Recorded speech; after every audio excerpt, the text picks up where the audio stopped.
பிரபல ரவுடியை கடத்தி பணம் கேட்டு மிரட்டிய கும்பல் அந்த பணத்தையும் வாங்கிட்டு அவரை கொலையும் செஞ்சிருக்கு. நடந்த இந்த சம்பவத்தோட பின்னணியில திருவண்ணாமலையில நடந்துட்டு வரக்கூடிய கேசினோ சூதாட்ட பிசினஸும் அம்பலமாக இப்போ பலரையும் அதிர்ச்சி அடைய வச்சிருக்கு. அன்னைக்கு காத்தால ஏரிக்கரை பக்கமா ஒதுங்க நினைச்சவங்களோட ஈரக்கொலையவே நடுங்க வச்சிருக்கு அங்க கிடந்த டெட் பாடி.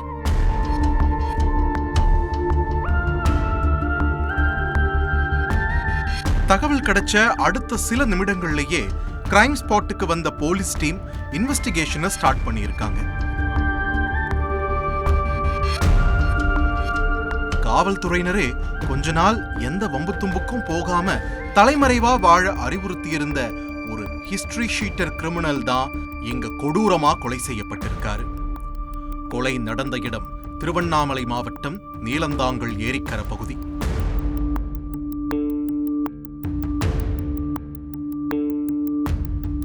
அது மட்டும் இல்லாம பாம்பு வீசி பாண்டிச்சேரியவே பதற வச்சுட்டு இருந்த மர்டர் மணிகண்டனோட தளபதியா இருந்தவர் தான் இந்த ஐயப்பன்.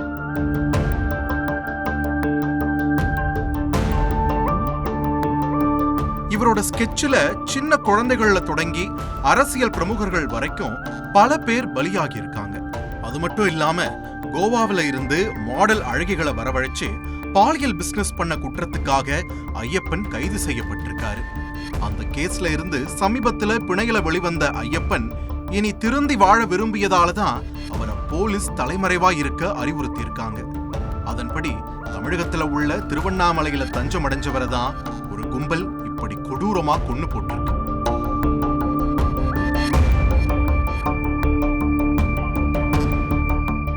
ஆரம்பத்துல முன்விரோதம் காரணமாவோ இல்ல பழிக்கு பழியாவோ தான் ஐயப்பன் கொல்லப்பட்டிருக்கலாம்னு எல்லாரும் சஸ்பெக்ட் பண்ணிருக்காங்க.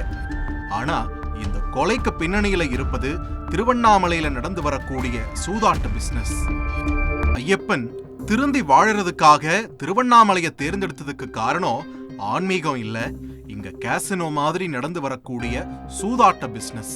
பல பேர் கேசினோ மாதிரியே பணம் கட்டி சீட்டு விளையாடி இருக்காங்க. அதுவும் 5-10க்கெல்லாம் விளையாடலைங்க.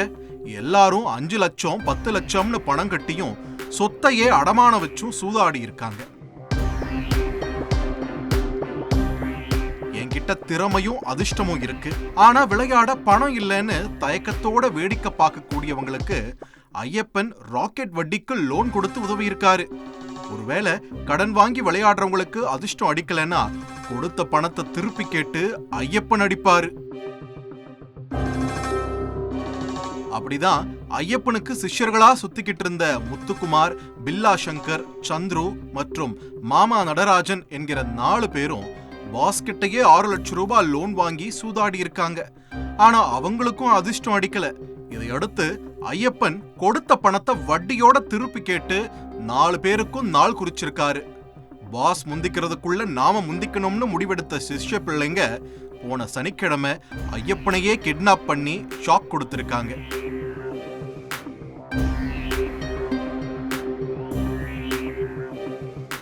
பாஸோட மனைவி ரம்யாவுக்கு போன் பண்ணி 6 லட்சம் ரூபாய் பணம் கொடுத்தாதான் புருஷனை உயிரோட விடுவோம்னு மிரட்டி இருக்காங்க. ரம்யாவும் மறுத்து பேசாம மற்றொரு கூட்டாளி கிட்ட கணவரை விடுவிக்கிறதுக்கு தேவையான பணத்தை கொடுத்து அனுப்பியிருக்காங்க. பணத்தை கையில வாங்கின பிறகுதான் ஐயப்பனை உசுரோட விட்டா நாளைக்கு நம்ம உசுருக்கு உத்தரவாதம் இல்லைன்ற உண்மை அந்த 4 பேருக்கும் உரைச்சிருக்கு. அது மட்டும் இல்லாம ஏற்கனவே ஐயப்பன் மேல பல குற்ற வழக்குகளும் மோட்டிவும் இருக்கிறதால அவரை ஈஸியா கொலை செஞ்சுட்டு கேஸை டைவர்ட் பண்ணிடலாம்னு திட்டம் போட்டிருக்காங்க. அதன்படி சம்பவத்தன்னைக்கு இரவு ஐயப்பனோட கார்லயே அவரை கடத்திட்டு போன கும்பல் ஏரிக்கரையில ஓட ஓட விரட்டி வெட்டி கொண்டு போட்டிருக்கிறது விசாரணையில உறுதியாயிருக்கு.